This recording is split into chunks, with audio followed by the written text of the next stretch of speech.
Welcome to this explainer. Today, we're diving into one of the absolute most celebrated and honestly timeless observations on personal growth ever recorded. We're going to unpack a profound concept that almost all of us, at some point or another, end up stumbling onto. It's this massive paradigm shift that completely rewires how we interact with our environment, our relationships, and, well, ourselves. The blueprint for this shift was laid out literally centuries ago, but you know what? It remains incredibly relevant to the daily modern struggles we all face. Just consider this absolutely brilliant piece of wisdom. Yesterday, I was clever, so I wanted to change the world. Today, I am wise, so I am changing myself.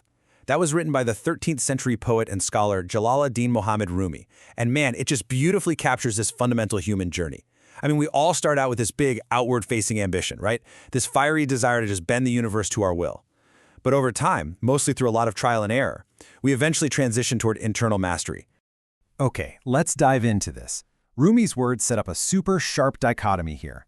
On one hand, you've got the clever state, which is entirely about external control. And on the other hand, you have the wise state, which is deeply rooted in internal agency. These are two completely different ways of being, and they dictate exactly how we interact with whatever circumstances get thrown our way. When you're operating from that clever state, your focus is entirely outward, but when you hit that wise state, your focus shifts inward. Let's break down exactly what that actually looks like in practice. Part 1. The clever phase. Now, it's really important to get that this yesterday portion of Rumi's quote isn't necessarily a bad thing. Actually, it's a super common, incredibly high-energy starting point for most of us. We step into the world completely full of ideas, thinking we know exactly how things ought to be. This clever phase focuses completely on control. You're actively out there trying to fix, reshape, or persuade the external world to fit your own specific expectations. You see a problem? Boom, you try to force a solution. You disagree with someone? You try to argue them right into submission. It's driven by energy, it's driven by intelligence, and, let's be real, it's usually driven by a pretty healthy touch of ego too. You're relying on your cleverness to manipulate the pieces on the board. It's an active, forceful approach. But, as anyone who has been stuck in this phase knows, trying to control the external world is just ultimately exhausting. Why? Because the world doesn't always want to be fixed or reshaped by us. Let's move to part 2 and see how this builds into the wise phase. If the clever phase is this fast-paced sprint to change everything around you, the wise phase is a deliberate, mindful slowing down.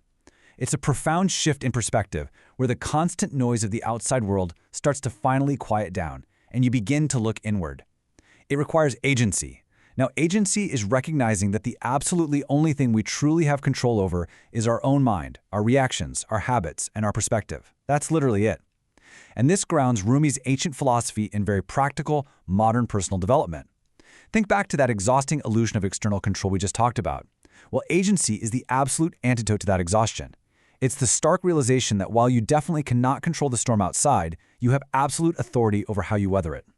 Just notice the complete pivot here. Instead of external control, the focus is strictly on agency. A wise person recognizes the hard boundaries of their control. They basically stop trying to force the external world to conform, and instead they pour all that raw energy right into internal mastery. They master their mind, they master their reactions, they master their daily habits, and their overall perspective. When you finally stop fighting the world and start managing yourself, you reclaim all that energy that was being totally wasted on things you could never change in the first place. It's a real game changer. Part 3. The inside-out transformation. It really makes you consider the beautiful irony that Rumi implies when we finally let go of trying to fix everything else around us. So, what actually happens when we do let go? Does the world just stay exactly the same? Well, the crucial point is this. Changing yourself alters your world from the inside out. This is the great paradox of Rumi's observation. When you actually succeed in changing yourself, when you upgrade your perspective, when you react with patience instead of, say, anger, when you master your own habits, the way you experience the world fundamentally changes too. It's wild.